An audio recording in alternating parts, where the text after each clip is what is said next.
Corderoy by Don Freeman.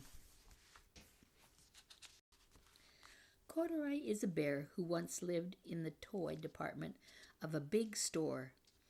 Day after day he waited with all the other animals and dolls for somebody to come along and take him home.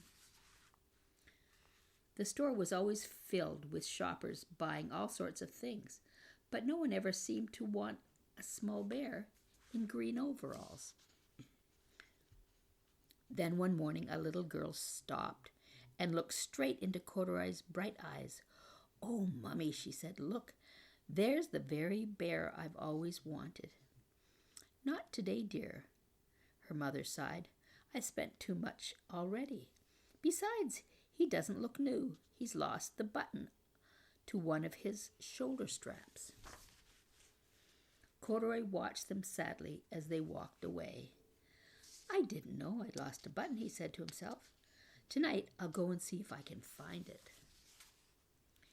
Late that evening, when all the shoppers had gone and the doors were shut and locked, Corderoy climbed carefully down from his shelf and began searching everywhere on the floor for his lost button.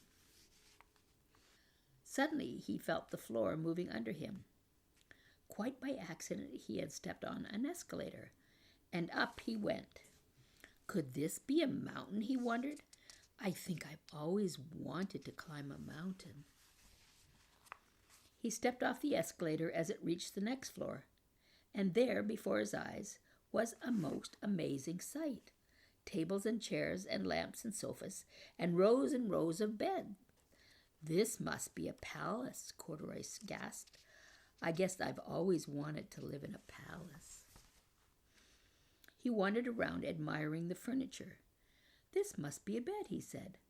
"I've always wanted to sleep in a bed." And up he crawled onto the large, thick mattress. All at once he saw something small and round. "Why, here's my button," he cried, and he tried to pick it up. But like all other buttons on the mattress, it was tied down tight. He yanked and pulled with both paws until pop! Off came the button, and off the mattress Corderoy toppled, bang, onto a tall floor lamp. Over it fell with a crash. Corderoy didn't know it, but there was someone else awake in the store. The night watchman was going his rounds on the floor above. When he heard the crash, he came dashing down the escalator. "Now, who in the world did that?" he exclaimed. "Someone must be hiding around here." He flashed his flashlight under and over sofas and beds until he came to the biggest bed of all. And there he saw two fuzzy brown ears sticking up from under a cover. "Hello," he said. "How did you get upstairs?" The watchman tucked Corderoy under his arm and carried him down the escalator and set him on the shelf in the toy department with the other animals and dolls. Corderoy was just waking up when the first customers came into the store in the morning, and there, looking at him with wide, warm smile, was the same little girl he'd seen only the day before. "I'm Lisa," she said, "and you're going to be my very own bear.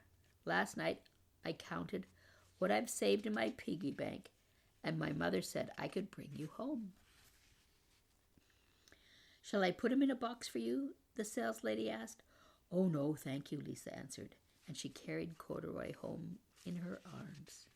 She ran all the way up 4 flights of stairs into her family's apartment and straight into her own room.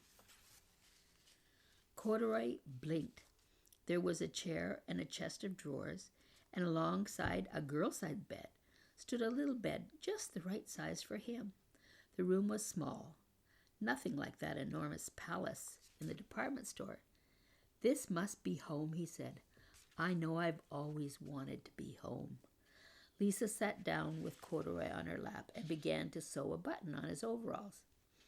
"I like you just the way you are," she said, "but you'll be more comfortable with your shoulder strap fastened." "You must be a friend," said Corderoy. "I've always wanted a friend." "Me too," said Lisa, and gave him a big